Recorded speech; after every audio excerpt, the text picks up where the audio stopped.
espera usted de la vida cristiana?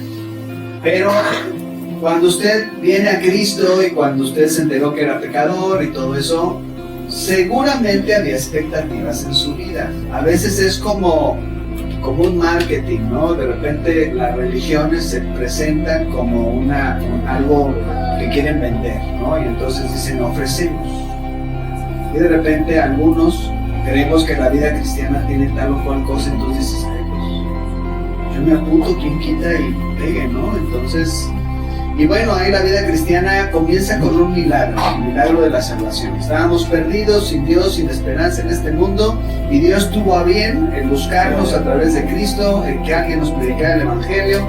Se descorrió la ceguera que teníamos en nuestra mente y pudimos reconocer a Cristo como nuestro Salvador, y eso fue un milagro. A veces la vida cristiana es confusa y quizá a veces hasta molesta, en un sentido. Y a veces quedamos o estamos forcejeando con Dios y su voluntad. Ese tema de la voluntad de Dios es como místico. La voluntad de Dios, y dices que no, que se haga en tu vida, y si te cae bien, le entro yo. Pero si te va mal, entonces yo mejor no me meto en el centro de la voluntad de Dios. Es como, ¿han visto esas maquinitas que venden dulces, ¿no? Botanas, y llega uno a la maquinita y veo ahí pingüinos. A mí me encantan los pingüinos. Entonces le pones ahí, hay pingüinos, hay papas, y dice que los pingüinos son las C5. Entonces metes tus moneditas, le pones C5, le apachurras y de repente te caen unos chetos. O sea, de repente en la vida cristiana tú tienes unas expectativas de ciertas cosas y de repente las cosas no salen como tú quieres. El resultado es diferente del que te esperabas. Piensen en Job. O sea, Job, los primeros 2 capítulos dices, wow, Job es un tipazo. Pero sigues leyendo la Biblia en el libro de Job y llega el momento en el que Job le reclama a Dios. Le dice, bueno, ¿qué te traes? Si yo soy tan bueno. No, o sea, pasó por ese momento. O Abraham, cuando Dios le hace una promesa de un hijo, pasaron 25 años. O sea, 25 años de espera, será melón, será sandía, Dios va a cumplir, no va a cumplir, cómo va a cumplir, a qué hora va a cumplir, si va a cumplir. Y se confundió con Agar y bueno, ahí se hizo todo un problema, porque la expectativa es una y el tiempo pasa y no se cumple. Moisés guía al pueblo de Israel por el desierto y va a la tierra prometida y resulta que Moisés no entra a la tierra prometida. La expectativa, yo esperaba una cosa y las cosas a veces tienen un resultado muy diferente de lo que nosotros esperamos. Y a veces en ocasiones en la vida cristiana es muy similar. Esperamos ciertas cosas, esperamos soluciones, esperamos que la vida sea mejor y a veces la situación se complica. Mucho de lo que vivimos en la vida cristiana depende de nosotros. Mucho depende de nosotros. La salvación es un regalo. Depende de nosotros en el sentido de creer. Pero la salvación es un regalo. Pero muchas de las decisiones que vienen después de la salvación dependen de nosotros. Y quizá la otra pregunta que deberíamos hacer para tener un equilibrio es ¿qué espera Dios de nosotros? Así como nosotros esperamos algo de Dios, también Dios espera algo de nosotros, espera algo de mí. Y quiero compartir con ustedes el estilo de vida que Dios espera de nosotros. Vamos a ver 3 aspectos sobre eso. Y luego vamos a ver las formas nuevas en las que debemos de vivir la vida cristiana o asumir la vida cristiana. Y también vamos a ver 3 formas nuevas de ser. ¿Qué quisiéramos con esto? Lo que quisiéramos con esto es ver, con la palabra de Dios, reducir el conflicto entre el plan de Dios y mi plan. O sea, porque de repente si pensamos, Dios está por acá y nos estamos acá. Y de repente estamos así como forcejeando y estamos tratando de convencer a Dios de que su voluntad sea lo que nosotros queremos y de repente forcejeamos y ahí está. Lo que queremos es reducir el conflicto entre el plan de Dios y el nuestro, entre nuestras expectativas y lo que Dios espera, y entre mi voluntad y la suya, y aprovechar bien el tiempo. Entonces lo que Dios quiere es que seamos personas maduras, que tengamos capacidad para enfrentar la vida y salir lo mejor librados. ¿Qué espera Dios de nosotros? ¿Cuál es el estilo de vida que Dios espera de nosotros? Mateo capítulo 5. El Señor Jesucristo está hablando, empieza su ministerio, el famoso Sermón del Monte, y tiene ahí a los que serían en potencia sus discípulos, y Él establece y declara algo muy muy pertinente para nosotros y algo que nos ayuda a entender de forma clara la expectativa que Dios tiene para con nosotros. Capítulo 5, versículo 14 al 16.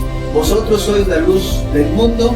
Una ciudad asentada sobre un monte no se puede esconder, ni se enciende una luz y se pone debajo de un almud, de una canasta, sino sobre el candelero y alumbre a todos los que están en casa. Así alumbre vuestra luz delante de los hombres, para que vean vuestras buenas obras y glorifiquen a vuestro Padre que está en el cielo. Entonces, aquí hay algo muy clarito, muy sencillo, que Dios espera de nosotros. Dios invierte en nosotros. Invierte la sangre de su Hijo Jesucristo para salvarnos y perdonarnos. Invierte su Espíritu Santo porque nos hace templo del Espíritu Santo. Entonces uno lee en los evangelios que Dios espera un fruto. Y aquí algo claro es que Dios espera de nosotros acciones claras. Entonces Jesús es la luz. Y hay otro versículo donde de forma clara Jesucristo dice: yo soy la luz del mundo. Así que entonces nosotros no somos la luz en sí misma. Yo no tengo la capacidad como Jesús de ser la luz en todo su esplendor. Yo reflejo la luz de Cristo.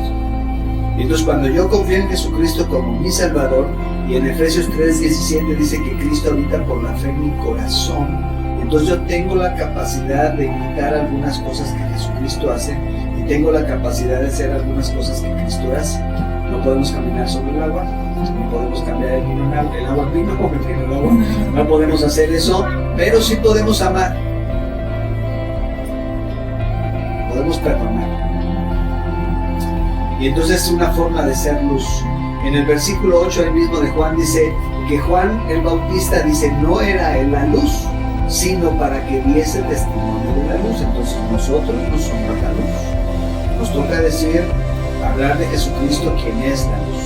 Y entonces otro versículo aquí en Juan capítulo 8 versículo 12 dice, 8:12, dice: otra vez Jesús les habló diciendo: yo soy la luz del mundo, el que me sigue no andará en tinieblas, sino que tendrá la luz de la vida. Entonces cuando nosotros le seguimos o creemos en él, tenemos o somos poseedores de una vida. Antes estábamos muertos espirituales, ahora tenemos vida, y esta vida es un regalo que tenemos. Jesucristo permanece aquí un tiempo, y durante ese tiempo él tenía como una de sus metas mostrar la luz, y dice que la luz resplandece en las tinieblas. El Señor Jesucristo mostraba lo que era correcto y lo que era incorrecto. Él mostraba lo que era Dios y lo que Dios ofrecía, y la equivocación de los hombres cuando nosotros tratamos de hacer la voluntad de Dios o las ideas de Dios sin Dios.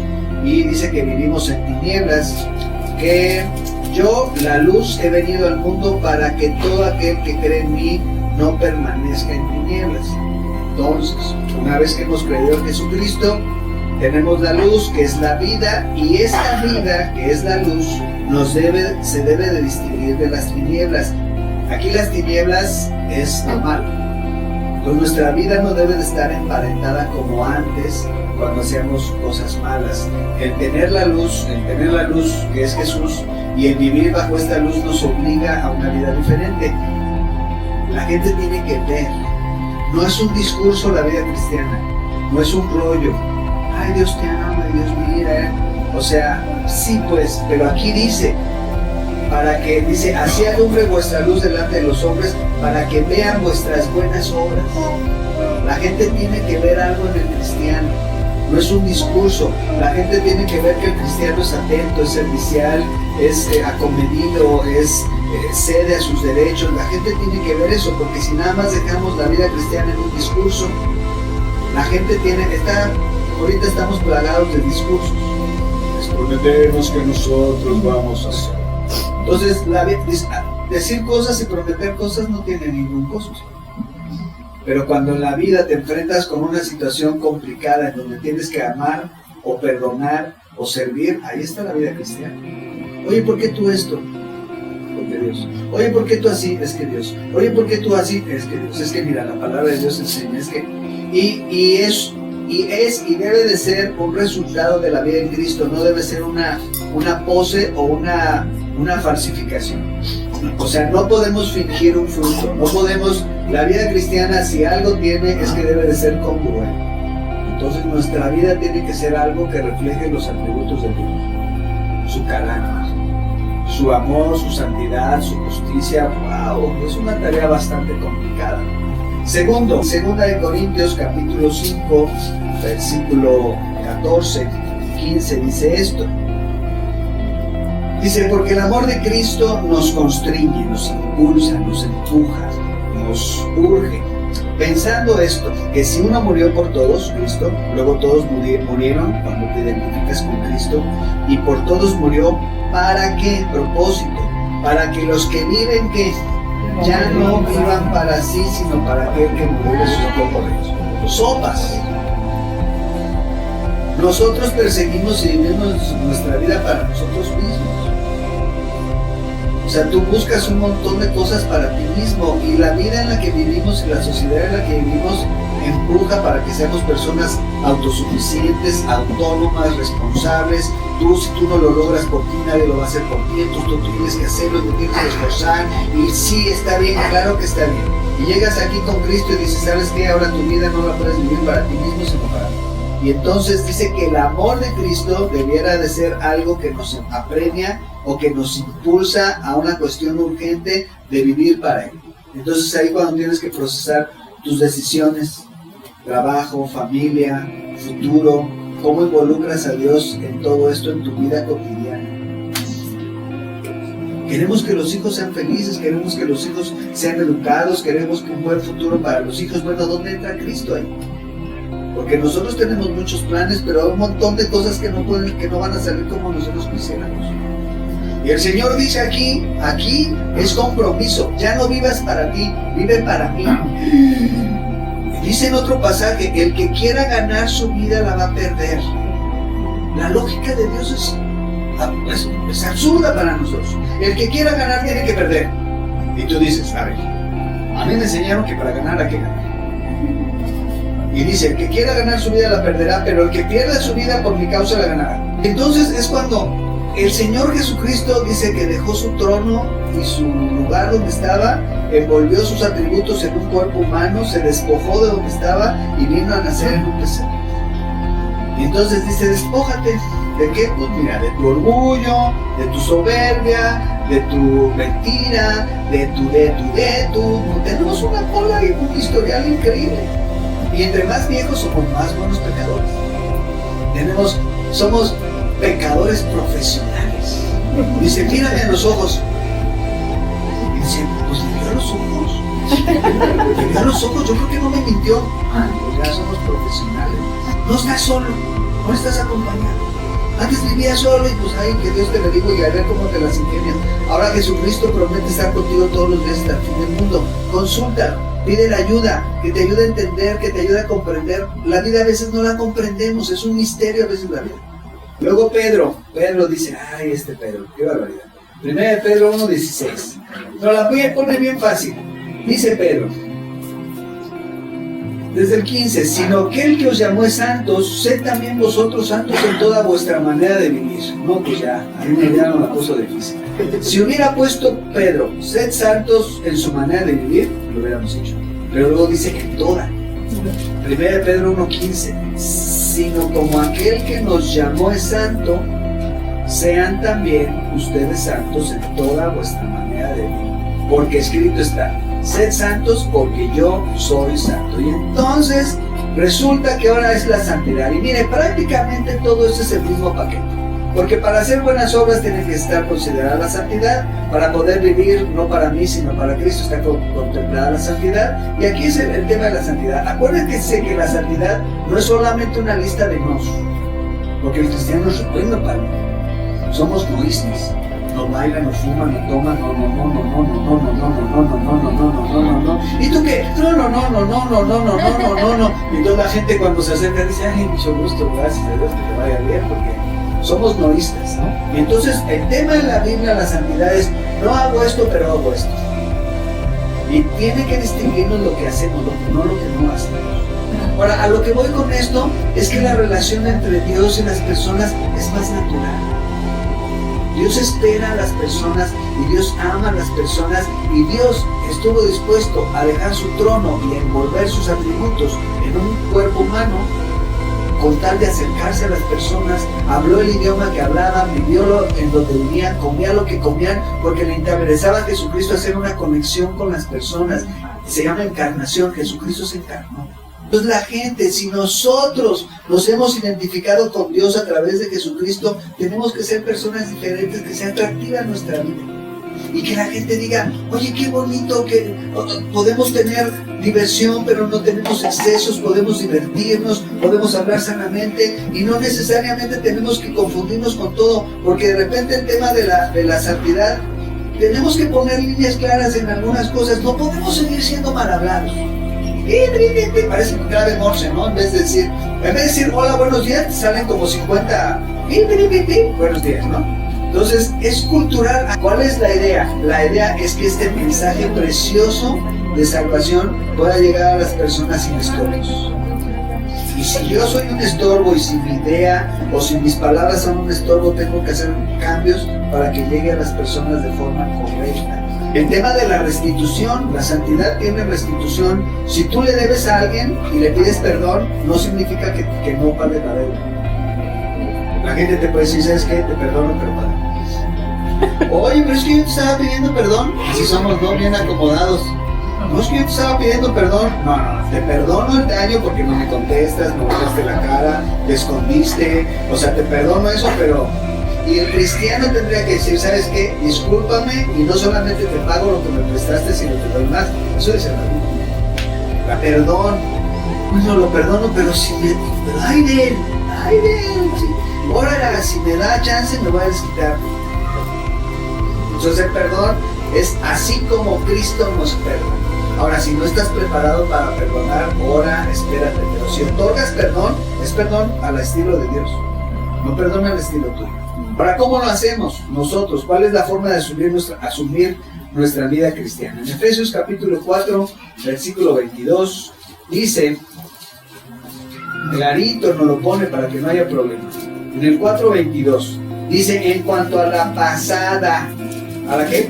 Pasada manera de vivir, despojados del viejo hombre, está viciado conforme a los deseos engañosos, y renovaos en el espíritu de vuestra mente, y vestidos del nuevo hombre creado según Dios en justicia y santidad de la verdad. En la vida cristiana, la propuesta de Dios siempre es quitar y poner. Y nosotros tenemos que sentarnos de cuando en cuando y analizar nuestras vidas y decir, ¿qué necesito quitar de mi vida? ¿Sabes qué? A veces somos muy irónicos en lo que decimos, o muy sarcásticos. Ay, sí, tú. O sea, esas cosas son como golpecitos bajos, ¿no? En la reflexión de nuestras vidas tenemos que desarrollar la capacidad de vernos a nosotros mismos y de identificar nuestros pecados. Aquí dice, despójate, sobre la pasada manera de vivir, despójate. Y la idea es como tomar algo y meterlo en la cárcel. O sea, ¿qué haces? Privas de libertad y refundes por allá ciertos pensamientos. Ahora, ¿cómo? Te tienes que armar de otros pensamientos. En la Biblia propone el tema de quitar y poner. Si tú dices, no voy a pensar en la mentira, ya no voy a pensar en la mentira, ya no voy a ser mentiroso, ya no estás pensando en la mentira. Entonces, dice que tenemos que renovar nuestra manera de pensar. La palabra de Dios tiene que cambiar mi manera de pensar, tiene que cambiar mi manera de sentir para cambiar mi comportamiento. Entonces tiene que haber un ejercicio aquí en mi cabeza, porque ¿sabes qué? El pecado tiene que llevarnos al punto de... Si tú no estás convencido de que tu pecado, de que lo que haces es pecado, te lo vas a llevar así. Bueno, es que no está mal. Bueno, es que a veces beneficia. Bueno, es que a veces no. Tienes que llegar al punto y decir, Señor, acepto tu verdad por encima de mi verdad y me someto a tu verdad y me rindo a tu verdad y acepto que lo que estoy haciendo está mal. Eso se llama arrepentimiento. Y entonces Dios rompe y tenemos que encontrar entonces el camino para la verdad. Y la Biblia dice, habla verdad cada uno con su prójimo. Entonces a veces quizá decimos mentiras por miedo. Asume lo que eres en Cristo, créetela. Créete que eres una persona, dice aquí en el 24, creado según Dios en justicia y santidad de la verdad. Ese eres tú. Vete en el espejo y di, soy una nueva criatura, creado en justicia y santidad. Eso es lo que dice la Biblia que tú eres. Entonces tenemos que definir, tenemos que llegar al punto, Señor, mi vida tiene esta línea, entonces yo tengo que darme cuenta que yo he construido una vida en base a ciertas mentiras, y ahora tengo que llegar al punto de tomar tu palabra y ponerla en ese razonamiento para despojarme de ideas equivocadas que están ahí como parte de mi tuétano. Yo creo cosas que son mentiras y son parte de mi ADN, ahí las tengo. Entonces despójate de la mentira. Pues tendría que cortarme una pata. A veces por eso dice Jesús: ¿quieren entrar en el reino de los cielos? Quítense los ojos, sácate el ojo. Obviamente es una mentira.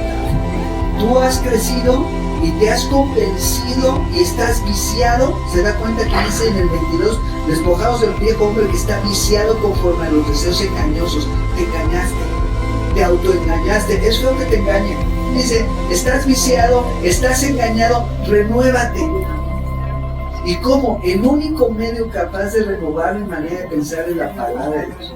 Y entonces metes palabra y sacas cochambre, metes, sacas, metes, sacas, metes, sacas, metes, sacas. ¿Qué tal si memorizas la palabra de Dios en un aspecto importante en tu vida? Es como si injertaras, ya ven que se pone un árbol, injertas una rama de un árbol mejor para que dé un mejor fruto. Injerta cierta palabra en tu corazón para que dé un fruto.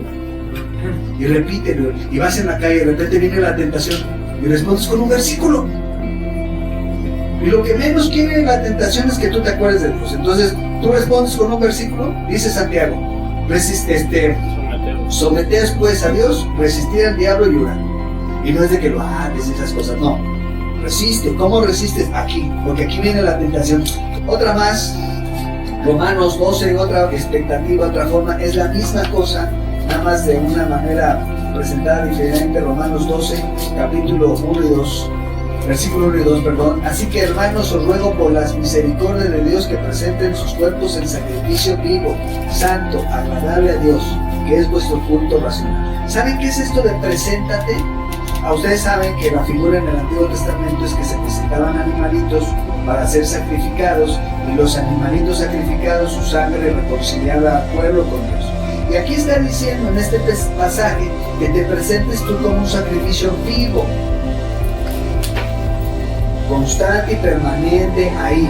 Estoy ante la presencia de Dios. Pero esto de presentarse significa sométanse. Lo que Dios está esperando, aquí no dice crean en Jesucristo para su salvación, no, aquí asume que eres cristiano. En el 12, en el versículo 1 dice: así que, hermanos, por las misericordias de Dios, que presentó en el capítulo 1, 2, 3, 4, 5, 6, 7, 8, 9, 10, 11, dice: estábamos condenados, la paga del pecado es muerte, etc. Todo eso dice, en base a la misericordia que Dios mostró por nosotros. Conclusión: preséntense como un sacrificio vivo. Esta es la forma de adorar que Dios le agrada. Es que yo te prometo, Señor, que, mira, dice en un pasaje en el Antiguo Testamento que Dios prefiere la obediencia que los sacrificios. Entonces, ¿qué es lo que está diciendo aquí? Me someto a tu verdad, acepto tu verdad como superior a la mía, acepto que estoy equivocado en ciertas cosas, un montón, y me someto a tu verdad y me quedo aquí delante de ti como si fuera un sacrificio permanente y constante. Aquí me quedo, estoy aquí vivo. ¿En dónde vives? Vivimos en la presencia de Dios. No tenemos que venir a la iglesia para estar en la presencia de Dios. Vivimos en la presencia de Dios, pero vivimos sometidos a la presencia de Dios y vivimos sometidos a su voluntad. Y el versículo 2 dice: no te conformes a este siglo, a la manera de pensar, sino transfórmate por medio de la renovación de tu entendimiento para que compruebes que la voluntad de Dios es buena. ¿Qué está diciendo Dios? Dios no va a ceder y va a decir: ay, mira, como a Fernando le cuesta trabajo entender mi voluntad, le voy a hacer una rebaja. Le voy a hacer una rebaja del 50% para que Fernando entienda la voluntad. Y entonces Dios se baja y Dios se baja y cede su voluntad hasta que yo la entienda. No.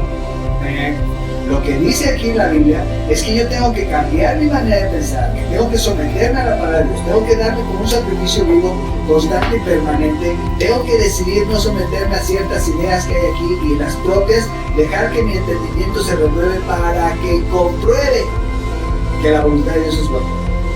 Tú llegas acá y cuando llegas acá dices: la voluntad de Dios es lo mejor para mi vida. Oye, pero ¿cómo? O sea, antes te daba miedo.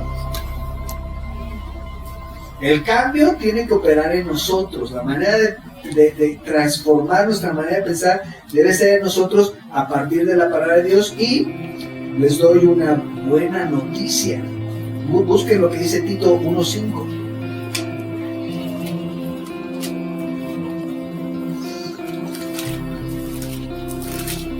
Porque aquí el problema es cómo renuevo mi cabeza. Y hay 3 palabras interesantes. Dice, no se conformen, transfórmanse por medio de la renovación de su entendimiento. Entonces, ¿cómo renuevo mi cabeza? Parece que por la construcción del versículo, lo que detona todo es la renovación. La renovación transforma mi entendimiento. Dice Tito 3:5, dice, nos salvó. Y así lo da como claro, no lo pone, ¿nos habrá salvado? No. Nos salvó y dice cómo, no por obras de justicia que nosotros hubiéramos hecho, no es por obras, sino por su misericordia. Muy bien, la misericordia que leímos aquí en el 12:1, ¿no? Por la misericordia de Dios. ¿Y cómo lo hizo? Dice, por medio de la renovación y de la regeneración por el Espíritu Santo. El Espíritu Santo opera en la persona que cree en Cristo, renovando a la persona y regenerando a la persona. No, pero el Espíritu Santo te regenera porque ahora hay una relación con Dios. Tu espíritu que estaba muerto es regenerado. Y ahora tu espíritu vive y ahora puedes tener una relación con Dios. Y Dios es tu Padre y puedes escuchar a Dios en el sentido de tener una relación cercana. Y dice que esto se llevó a cabo por medio del Espíritu Santo que te renovó y te regeneró. Entonces, nosotros estamos renovados, pero no la usamos. O algo pasa, ¿no? ¿Por qué no ver la vida desde una perspectiva de Dios? ¿Cómo ver este problema desde una perspectiva de Dios? ¿Cómo enfrentar la vida desde la perspectiva de Dios? Porque la vida cristiana no es como los seguros de vida. Mire, compre usted este seguro de vida y cuando se muera su familia va a recibir este dinero. A veces vemos la vida cristiana en el cielo vas a ser feliz. En el cielo no va a haber llanto, y es cierto, pero la vida cristiana no se disfruta ya en el cielo. Imagínate. ¿Y qué estamos haciendo aquí? Pues esperando morirnos. O que el Señor venga, porque pues la vida cristiana es complicada y pues lo único que nos mantiene aquí es que el Señor venga aunque se muera. ¡Ay, se murió uno! Móvanse, córrense en la vida, córrense. Ahora, no quiere decir que no tengas problemas. No quiere decir eso.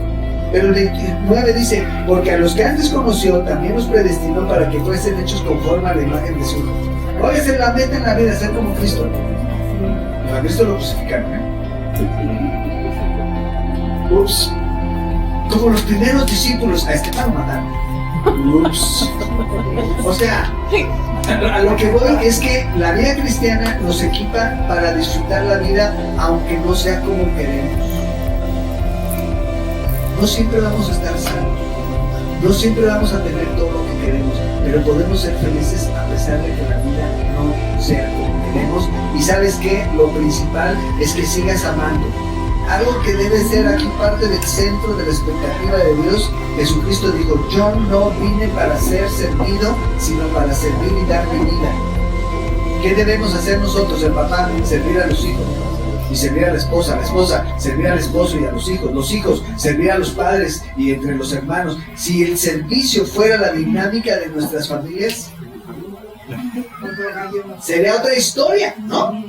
Parte de la vida cristiana es la trascendencia en que el mundo dice, vamos en una dirección, y la vida cristiana dice, no, tenemos que ir en la misma dirección que Jesucristo trazó para nosotros. Negarnos a nosotros mismos, porque la victoria o el triunfo o la satisfacción viene cuando cedes a tus derechos.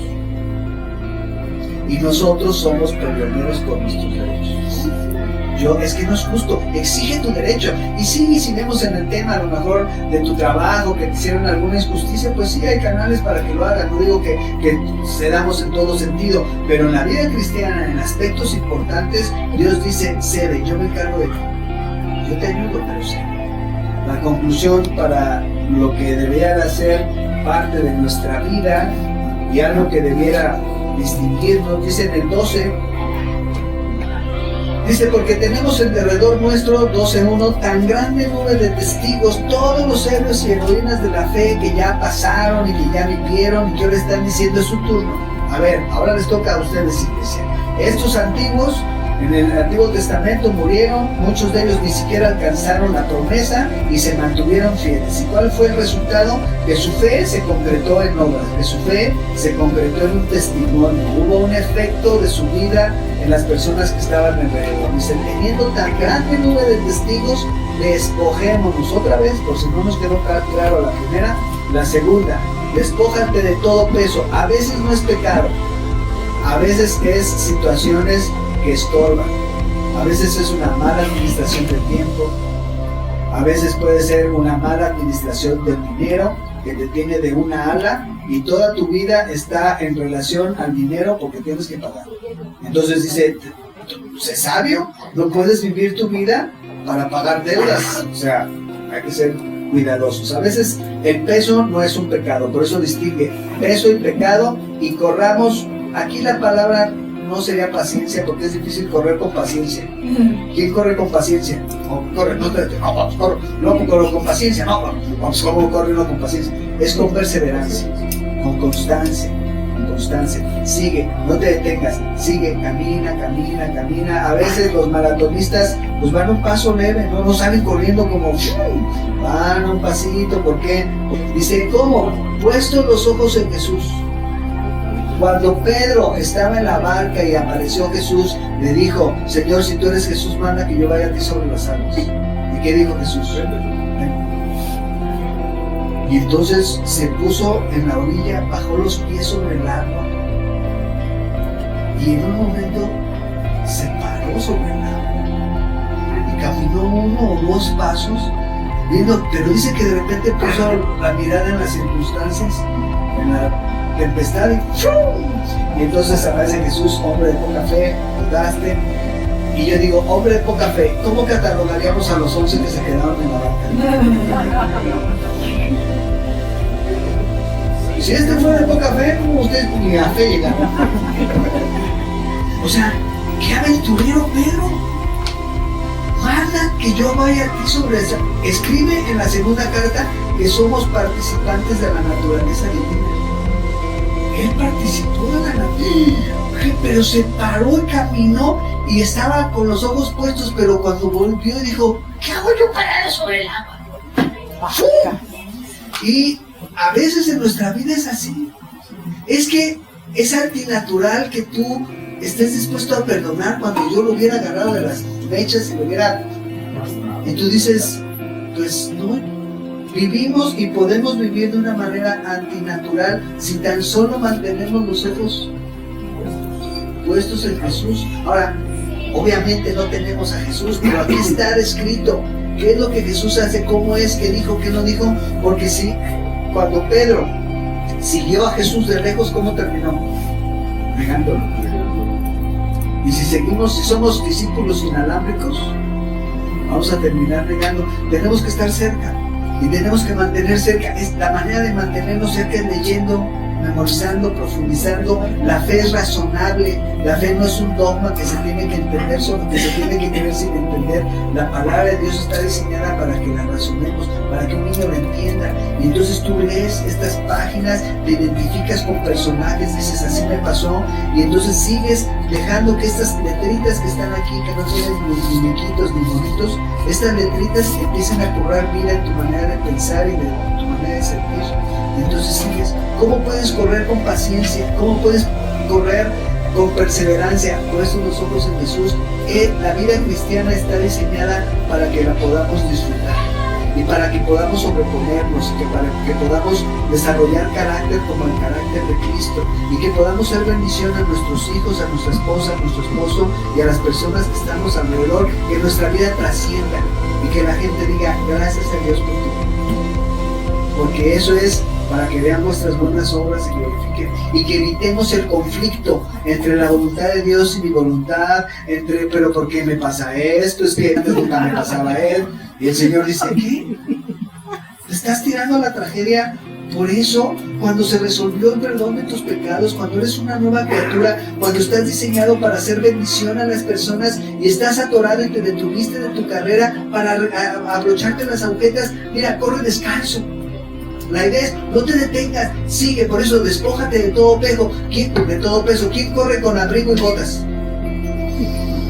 Y ahí vamos nosotros, ¿no? Hasta con el itacate. No, pues que si me dan hambre, y a la tía, a la prima, y traes cargado, y traes tus problemas, y dice el Señor, despójate. Tranquilo, eres una nueva vida, eres una nueva criatura, solamente sígame y persevera. Así como a veces ni te vas a dar cuenta, vas a caminar sobre el agua. Y ni cuenta te vas a dar. Hasta después otros van a decir, oye, pero ¿cómo hiciste esto? ¿Yo hice eso? Sí, tú hiciste esto.